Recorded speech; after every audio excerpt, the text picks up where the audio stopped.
Bonjour à tous et bienvenue sur la chaîne Explique-moi ça. Aujourd'hui, je vais vous présenter Joraku. Alors, Joraku, c'est un jeu qui est édité chez Nuts. C'est un jeu de cartes, mais vous allez voir, il est très stratégique. Les parties durent environ entre 40 et 60 minutes. Donc, vous voyez, c'est quand même un gros jeu pour un jeu de cartes. À partir de 14 ans.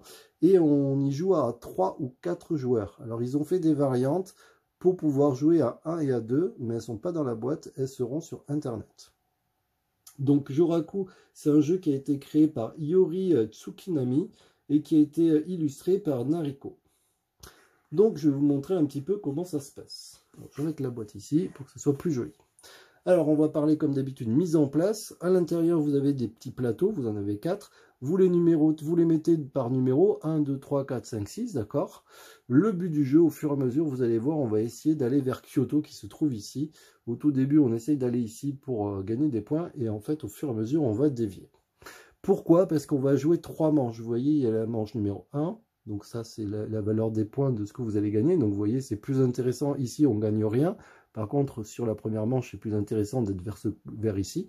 Sur la manche 2, il va falloir être à peu près au milieu. Et sur la manche 3, vous voyez, il n'y a plus d'intérêt à se retrouver ici. Il faut vraiment aller vers Kyoto. Donc ça va se jouer en 3 manches. Chaque joueur va aussi recevoir une aide de jeu. L'aide de jeu est très bien faite. Il n'y a pas à dire. Ça vous dit le nombre de cartes à distribuer. Donc là, vous voyez, vous distribuez 6 cartes. Pourquoi? Parce qu'on joue à 3. Ensuite, on en passe aux joueurs suivants. Vous avez donc le recrutement, l'escarmouche, le prestige. Et je vais vous expliquer un petit peu tout ça. Et les recto verso pour vous expliquer un peu les pouvoirs des personnages, de certains personnages. Chaque joueur va aussi recevoir une carte rouge. Ça s'utilise que au début. C'est juste pour placer vos daimyo. Alors les daimyo, c'est quoi? Ce sont des personnages comme ça. Vous voyez, ceux-là, ce sont des personnages qui sont plus forts que les autres pions. Les autres pions, ce sont des samouraïs. Donc les daimyo valent 2. À chaque fois, ils valent 2 alors que les samouraïs valent 1. Même pour le déplacement, quand on veut déplacer un daimyo, ça coûtera 2 alors qu'un samouraï, ça coûtera 1. Mais j'y reviendrai. Donc, chaque joueur va dévoiler sa carte rouge, juste pour savoir où il est positionné. Donc le vert aura son daimyo positionné sur la valeur 3, le rouge sur la valeur 2 et le bleu sur la valeur 4. Ces cartes-là n'ont plus d'utilité. Le seul truc, c'est qu'on regarde qui a la plus grande valeur. La plus grande valeur, c'est le joueur qui commencera. Donc du coup, en l'occurrence, ce sera le bleu qui commencera. Pour s'en rappeler, on peut lui donner celle-là. C'est la carte Kashidoki, juste pour savoir que c'est lui qui commence. Hop, je vous la mets ici. Maintenant, on a distribué donc 6 cartes à chacun et on va pouvoir commencer à jouer. Alors, pour jouer, c'est très simple. Enfin, très simple. Le premier joueur, donc on va commencer puisque c'est le bleu qui commence, il va commencer et il va pouvoir décider de jouer une carte.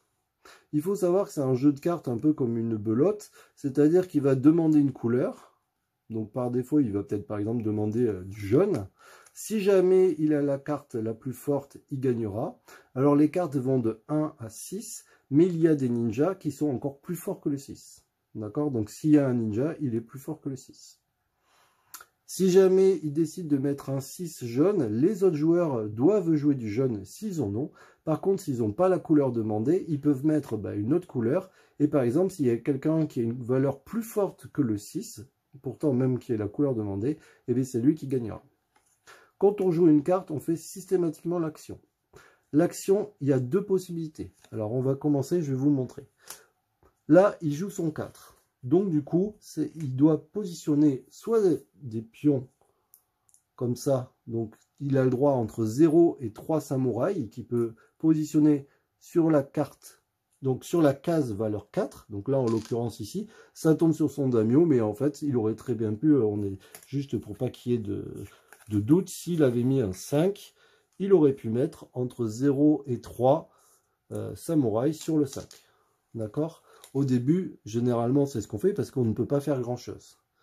Une autre action qu'on pourrait faire, c'est utiliser 5 points de déplacement pour faire des actions. Mais là, en l'occurrence, il n'avait rien à faire. Donc, du coup, on va juste vous montrer comment ça se passe. C'est au joueur suivant de jouer. Le joueur suivant, il a du jaune, il est obligé de jouer du jaune, puisque lui, il a demandé du jaune. Je n'ai pas le droit de jouer d'autres couleurs, donc du coup, je pose celui-ci. Et donc du coup, je peux positionner de 1 à 3 samouraïs. Je ne suis pas obligé d'en mettre 3, mais généralement, au début, on en met 3, sur la case valeur 2. Donc, je les mets ici. Et ensuite, c'est à lui. Lui, eh bien lui, par exemple, alors je ne vais pas jouer le ninja tout de suite. Quoique si, je vais jouer le ninja tout de suite pour vous montrer. Le ninja, c'est quoi? Il est plus fort donc que toutes les cartes. Le ninja, donc, il permet de positionner des samouraïs, mais pas, vous voyez, il n'a pas de valeur. Donc, il peut les positionner où il veut, et il peut en mettre un sur le 6, un sur le 5, un sur le 4. Par contre, comme il n'a pas de valeur, il ne pourra pas faire d'action de déplacement. Mais j'y reviendrai. Donc là, par exemple, lui, il a envie de se positionner sur son emplacement. Par exemple, il va en mettre un ici, deux ici, et il va décider d'en mettre un, par exemple, ici. Voilà. Donc là, maintenant, on regarde qui gagne le combat. Enfin, on va dire qui gagne l'escarmouche. C'est lui. Donc du coup, c'est ce joueur-là qui récupère la carte Kashidoki. Alors, vous inquiétez pas, c'est un peu compliqué, mais vous allez voir, une fois qu'on aura fait un ou deux tours, ça sera très simple. On regarde maintenant, donc c'est lui qui l'a gagné. On regarde où c'est qu'il a son daimyo, donc il est ici. Et celui qui est majoritaire au niveau de cette case, où il y a le daimyo rouge, va marquer 3 points. Le deuxième va marquer 2 points. Et le troisième va marquer 1 point. Si jamais il y a ex aequo, au lieu de marquer 3 points, ils marqueront 2 points chacun. Là, en l'occurrence, là, le vert, il a 3 points, mais le rouge, il a 2 points, puisque je vous ai dit que le daimyo valait 2, 3, 4. Donc, c'est le rouge qui est majoritaire. Le rouge marque 3 points. Donc, du coup, il marque immédiatement 3 points. Le vert marque 2 points. Et le bleu n'y est pas, donc il ne marque pas de points. Aussitôt, on défausse ses cartes. Et on rejoue. Attention, celui qui vient de gagner la partie, enfin ce tour-là, c'est lui qui commence. Donc du coup, il peut décider par exemple de jouer un 4. Donc je joue un 4, je peux, donc je demanderai du rouge, il faudra forcément que les autres joueurs jouent du rouge. Je peux soit mettre des bonhommes, donc des samouraïs sur le 4, mais je peux aussi faire d'autres actions. Je peux faire des actions de déplacement ou alors des actions pour enlever des samouraïs où se trouve mon daimyo. C'est ce que je vais faire pour vous montrer. Donc là, j'ai le droit à 4 actions. Une action, ça peut être déplacer un bonhomme, ça fait une action. Je peux le déplacer de 2 cases, du coup, ça fera 2 actions, d'accord? Je peux le déplacer aussi dans ce sens, il n'y a pas de problème. Si jamais on veut déplacer le gros, eh bien, ça coûte 2 actions. Donc là, par exemple, ça me coûterait 2 actions. Je peux aussi faire 3 actions et par exemple 4 actions, il n'y a pas de problème. Je peux aussi dire, c'était ici, je fais ça, ça me fait 2 actions, 3 actions, 4 actions. Bon, vous avez compris, vous répartissez les actions comme vous voulez. Une autre possibilité dans les actions, c'est aussi d'enlever des pions adverses qui se trouvent là où se trouve votre daimyo. Donc, chaque pion que j'enlève me coûte 1 point d'action. Donc, une action, j'en enlève 1. 2 actions, j'en enlève 2.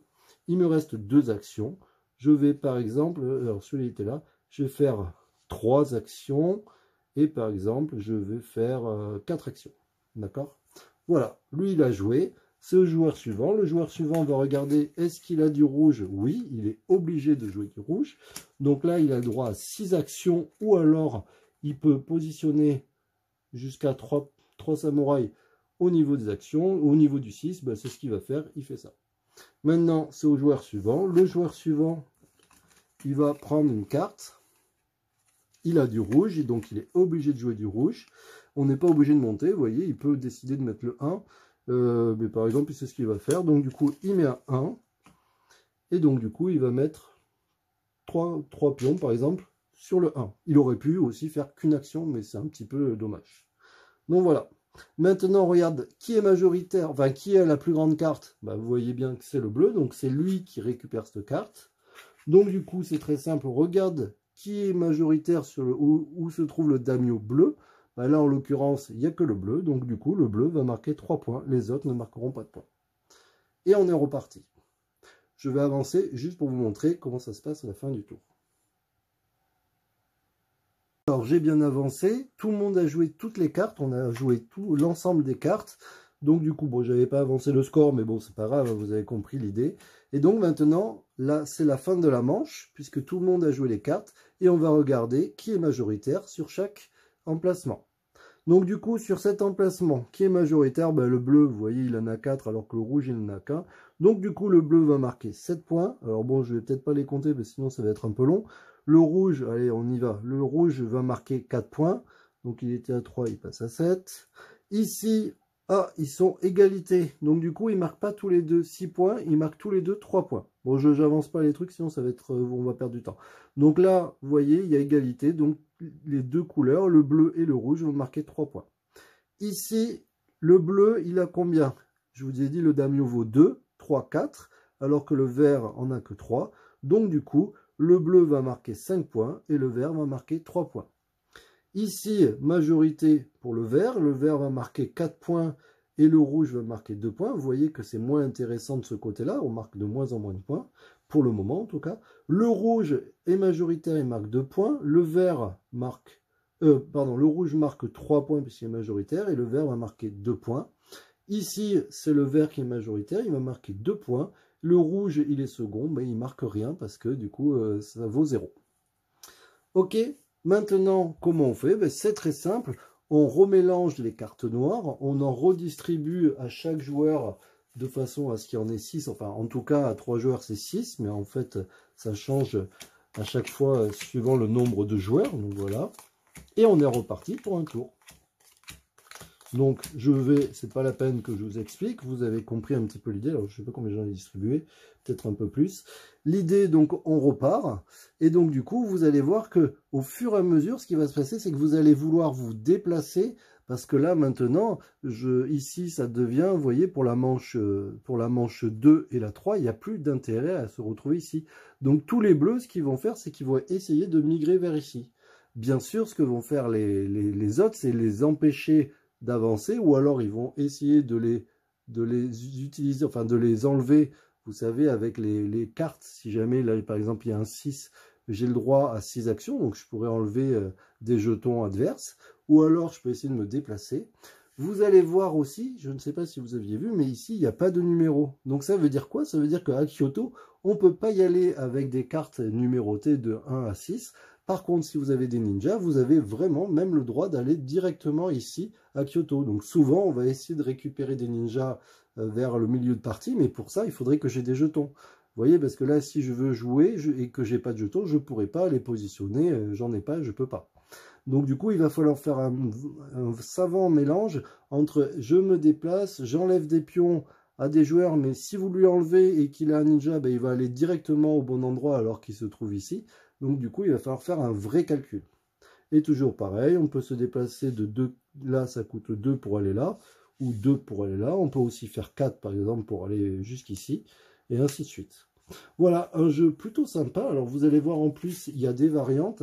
Vous avez différentes variantes. Alors ça ne change pas forcément beaucoup, mais vous pouvez vous lire. Vous voyez par exemple, au lieu de gagner 3, 2 et 1, là ça serait 4 et 2. Enfin voilà, vous avez plusieurs variantes. Un jeu vraiment sympa. En tout cas, je peux vous dire que nous, on aime bien. Par contre, à chaque fois qu'on a fait une partie, on s'est cassé la tête. Donc, du coup, on fait un jeu plus soft après. C'est un petit peu rigolo parce que quand on le voit, on se dit, bon, jeu de cartes, dans ma tête, je m'étais dit, ça va aller vite. Et non, il est vraiment stratégique et on aime bien. Est-ce qu'il y a une part de chance? On va poser la question. Je trouve qu'il n'y en a pas beaucoup. Il y a forcément au niveau des cartes une part de chance parce que je ne vais pas vous mentir, suivant si on a des ninjas ou pas. Mais au final, la chance, vous pouvez quand même essayer de la contrer. Je trouve que la seule chance qu'il y a au tout début, c'est l'emplacement où vont se retrouver les daimyos, vous savez, avec les cartes rouges. C'est peut-être le seul point qui me gêne, parce que si votre daimyo il est ici et que les autres ils sont ici, ben, c'est un peu compliqué. Mais après tout, on arrive toujours à avoir un score. Nous, on arrive à peu près dans les 70 à peu près. Donc on fait un petit tour et on est très groupé. On est à 5 points près. Donc vous voyez... malgré tout, généralement, quand les jeux, tout le monde est à peu près au même endroit, c'est que le jeu est bien réfléchi. Donc voilà. Je vous dis à très bientôt. J'espère que vous aurez compris toutes les règles. Je suis désolé, c'est un peu long, mais c'est pas non plus simple comme jeu. Donc du coup, je préférais prendre un peu plus de temps et vous expliquer correctement les règles. Je vous dis à très bientôt. Je vois que vous êtes de plus en plus nombreux à vous abonner à notre chaîne et ça fait plaisir. Bon, il y en a quand même qui n'osent pas appuyer sur s'abonner, ça doit faire peur. Mais en tout cas, voilà, vous pouvez me mettre des j'aime et puis je vous dis à très bientôt. Ciao, ciao et puis bye bye.